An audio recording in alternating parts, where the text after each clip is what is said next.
Hello, I'm Valerie McLennan. Good evening, good afternoon, good morning, wherever you may be. This is my spiritual channel, Valerie Mac, Scottish, spiritual, and very funny. Allegedly. If you've been following me a while, thank you very much, and I hope you continue to listen. And if you're a new listener, thank you very much. Tell your friends, tell strangers, just tell anyone you know passing you in the street to tune in and listen to my podcast. Thank you. Appreciate it. As I said, Scottish, yes. Spiritual, yes. And funny. Try to be. Now, I'm going to combine a few little bits because I'm Scottish. I heard there was a Scotland game on this evening. I did. Is this when you're recording? I know. Scotland are playing, I believe. Someone mentioned, just as I was going to record this, I was unaware. Good luck, Scotland, if you're playing. Anyway, I was going to just start with a couple of little funny things, and then I will be taking you in to your spiritual lesson for today. That's the kind of person I am. It is. Speaking to someone earlier, and they were talking about, funny Scottish sayings that we take, I'm generalising, that we tend to take for granted, or you often hear people saying, and I've lived in Scotland all of my life. So it just kind of, it doesn't really have an impact on me until I hear someone maybe out with Scotland saying, what on earth did that mean? That type of thing. The other one, quite a common one at this time of year because the weather tends to, today, absolutely torrential, freezing cold, and all of the above. And sometimes, some not generalising, sometimes you hear people saying, if someone is pale in their complexion, you will hear them saying, you're offy peely-wally. You're offy peely-wally, are you okay? Meaning you might be a tad pale in your complexion. Now, I've heard this a million times, if not more, since I arrived on planet Earth. It's quite funny, isn't it? But then if people aren't used to that, they think, what's peely-wally? Peely-wally. Anyway, that was quite funny. Hod your wisht. Hod your wisht. That just means be quiet, or along those lines. If someone, if you're talking over someone, talking too loud, talking to this, talking that, hod your wisht. Be quiet. I'm an educator. Do you notice? Not only Scottish, not only spiritual, I'm an educator in the Scottish phrases. So you've got, you're looking a bit peely-wally today. Pale. Hod your wisht. Be quiet if you don't mind. And the one that you're hearing all of the time at the moment, it's Safi Drich, isn't it? Safi Drich today. It's kind of grey and it's cold and it's damp. It's Offie Drich. Now, many of you have probably heard it's Offie Drich. My point being, I hear them all the time. I probably say most of the above myself. I probably do say, I don't know if I say peely-wally. I do say Drich. I do. I've heard myself saying Drich. Recently, I was, it's Offie Drich today. I know. So that's just part of our Scottish charm, isn't it? We live in this country. I know I'm over-egg. I know, because my title, Scottish, spiritual, and very funny. We should appreciate where we are. We're living in a beautiful country. Look at all, just look at the surroundings. Look at everything. We have many, many things to be proud of in Scotland, even if it's Offie Drich today. Now, moving swiftly, as I do, into my spiritual lesson. Keep it light because more than likely many of you may be distracted this evening if you're watching, as I mentioned, the football, whatever you're doing. I'm only asking for 15 minutes out of your time. I know, so bear with me. Now, leading into the spiritual aspects of it, I was going to combine it in. Now, again, I'm generalising, not everyone. I don't know everyone in the world. Some days I feel I do. Is adults, whether we accept this or not, we are probably, most of us will be guilty of it at one time in our lives. If we act, we all have an inner child within us because we have all, when we arrive on planet Earth, we're all babies, then we're all children. So we've all gone through the same baby, child, adult in our lifestyle, in our lifetime. But we've also carrying the memories, obviously in our mind, body, spirit, from when we were children. Where was that going to go? All of those experiences from our early days, our childhood, we're supposed to learn and move on. But as you know, many people get stuck at one point or another, depending on what's happening in their life. And adults, you sometimes hear people saying, for goodness sake, you're acting awful childish. Acting awful childish. Grow up. Do you know that kind of thing? That's another kind of phrase that's thrown out. Every one of us carry this inner child in our experiences, and it makes us who we are today. So we're just really the adult version of the child. So if you've had trauma in your life, if you've had this in your life, whatever it's been, it is still in there in your life. It's moving on from the lessons, learning from them and moving forward. But this is how you often hear grown adults. You think, for goodness sake, acting off childish, aren't they? Huffs and blooming tantrums. Now, we've all probably at one time or another, but it's as, we might go through that, but it's if you spend your entire life stuck there in that kind of frame of mind where everything is I used to say, I don't know if I made this up or if it's a common thing, don't know. You're like a huff looking for a place to happen. Do you know that? I don't think I did make it up. But you often see people or meet people in your life and you feel as if they're always just looking for this huff. They're wanting to go in a huff, they're wanting to go in a mood, they're wanting to do this, and they're just looking for the place to make it happen.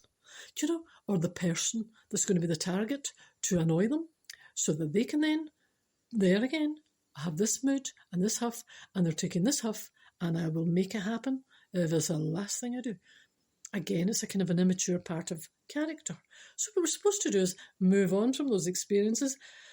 This will show itself again in many, many ways. And this is why you often hear people saying, you know, the inner child that we all carry. Some people say, the wounded inner child, if they go into kind of regression or they're kind of looking back at their life.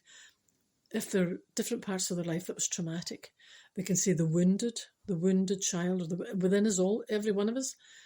But then you might hear people that come out the other side, if they're doing healing or whatever it is, you often hear the expression, the wounded healer. So many people who have had trauma in their life and come through it, in my opinion, make the best kind of healers, or they make the best, because they're speaking from experience. They've lived it, they've come through it, and they know where they are. So you hear the child, the wounded healer. You hear the inner, the wounded child within, all of the above. Now, where this becomes obvious is if, I always say, if you're trying to kind of do, some people call it mindfulness, but if you're just trying to slow down your mind and calm your mind, I say on practically a daily basis, your mind, your body and your spirit are connected. There's no if, there's no but, and there's no maybe. Whatever's going on in your thoughts and in your mind will travel down into your body. So if you don't like the thoughts that are in your mind, if they're always erratic, stress, you're going to have to, in my opinion, you're going to have to address that. You can't just ignore it continually. It will affect your health. It will go from your mind into your body. Now, if that's not a top criteria in your world, it most certainly is in mine. And this is now, at this stage of my life, why I avoid stress and anything toxic as if my life depends on it, because my life does depend on it. If you continually live immersed in stress in your mind, it will go. Where else is it going to go? It's got to go into your body. I can't say it enough. Where you will notice this is many people think, they've said to me over the years, if I wanted to still and quieten my mind, I could do it. Easy and McPeasy. Easy peasy. No. And then they discover when they're trying to slow your mind down. If I said to you now, go and try and slow your mind down, I'm generalising. What you tend to find happens is your mind then starts throwing up like shopping lists. You're thinking, I wasn't even thinking of shopping. And then you try and slow down your mind. And all of a sudden, your thoughts are going erratic. And they might be thinking, your thoughts are talking to you. What about tomorrow? Have you getting in for your dinner? Are you going to write down? Are you going to write down your list? Where are you? Where are you going tomorrow? What are you doing tomorrow? Where are you? What's happening next week? What's happening next day? And all of those thoughts go through your mind as you are trying to quieten your mind. Now that sounds funny, but you think in those circumstances, who is controlling your life moving forward? It's as simple as that. Are you controlling your mind? Or is your thoughts in your mind controlling you because your thoughts have been left to run free? All of the time that you've been on planet Earth, you've allowed the thoughts freedom to do as they please in your mind. You've not controlled them one jot. So in all of the years you're on Earth, your thoughts just think, your thoughts are just there, erratic, all day. You're not controlling them, they're controlling you. And then suddenly one day you think, I'm going to try and still and quieten my mind. And your mind thinks, do you think so? Who do you think the boss is in here? Not you, I'm afraid. So you'll try and quieten your mind. And because your thoughts have had freedom all of those years, your thoughts will, as I said, it will start throwing in thoughts that you random, write your shopping list. What about tomorrow? What have you done this? Where are we going there? And people think, for goodness sake. I've heard people saying to me, when I try and quieten my mind goes absolutely insane. It just throws everything up. Can I draw your attention to those thoughts are in there anyway? It's just that you've suddenly tuned inward. What happens normally is even when you're not listening in to your thoughts, those thoughts are going round your head all day and you're oblivious. You're oblivious. You may be reacting and you don't know why, because your thoughts are more or less telling you what to do. Your thoughts are going there all day. You only become aware of it when you try and still your mind. And then you're thinking, what on earth is going on in my mind? Now, the point being, if you leave your mind in that state, either if the thoughts are going, 100 miles an hour, they're erratic, they're here, they're there, they're not being controlled, it's going to affect your health. It's got to go from your mind, your body, your spirit. That's why so many people say to me, I'm absolutely exhausted, I'm absolutely worn out. You imagine if your mind has that kind of freedom and it's not being controlled. So this is my point. I would suggest, as we're going into a new year, I can only say this until I'm blue in the face. It's quite cold out there. I think I'm blue in the face. If I was you, I'm not, I am me. If I was you, I would make 2026, if not before, I would make it a top priority to look at your life, be very, very aware of what you're focusing on. Is fear, stress and anxiety your boss? Or are you focusing on an inner belief? You've only got two choices in life. It's as simple as that. You've got two choices. You're either focusing on the fear and the dark side, or you're deliberately pushing your thoughts the opposite way so that you're focusing on a kind of a faith that the universe has your back. You're believing that whatever's going on in your life, as I said, the universe, the creator, whatever it is, has your back and everything has been done for your best, for the best good for you. Or you're just giving in and thinking, no, and you're just, because that's the world you've maybe been in all your life, your mind slips straight back into worry, dread, fear, anxiety. You won't change it overnight. Whatever age you are today, you have trained your mind to be the person you are today. When you look in the mirror today, you're seeing reflected back the person that you have told yourself that you are. Isn't that sad? It's good if your mind is full of positivity and you're looking out that way. If you've been telling yourself all your faults and, negativity and this and that, you're not good enough, you're not worthy, and pushing yourself down, whatever it is, you look through your eyes into the mirror, that is the person that you see reflected back to you. Simply because that's the person you've told yourself that you are all of the years. If you want to change your confidence, I'm not talking about ego, I'm not talking about that type of thing, I'm talking on an emotional level. If you're wanting to raise your energy levels inwardly, and remember we're on an energy plane, if you want to give yourself the best chance you possibly can regarding your mind, your body, your spirit and your health, you really have to take control of your mind, because the mind and the thoughts are affecting everything. Every single thing, good and bad. So although it's called spiritual, and I'm talking about the spiritual path and your creator, etc., the main kind of aspect that you would have to focus on if you're going on this path or looking at this is retraining your mind and stop telling yourself ghost stories. And if you get told something, don't over exaggerate the kind of fear until it's palpable and that you're frightening yourself half-witless. There is nothing more draining, nothing more exhausting at the end of a day. Life is challenging enough. And I know people, the reason I'm saying this now is I know many, many people who are on planet Earth. And not only is the challenges that we're facing bad enough, but their self-talk, their mind, their self-talk and everything has is really putting a full impact on their health in a negative way. And so I would say moving towards 2026 at the latest, because remember, this is only November. You could actually start today, is to plan forward. Now, people make plans all the time. I'm going to do this and I'm going to go on holiday there. I'm going to do that there. I'm going to do this here. I'm going to do that there. I would say include in there, and I would put it right at the top, is from this second on forward, I'm going to focus on being the best version of myself that I can be. And that doesn't mean, again, that's not an ego kind of ego thing.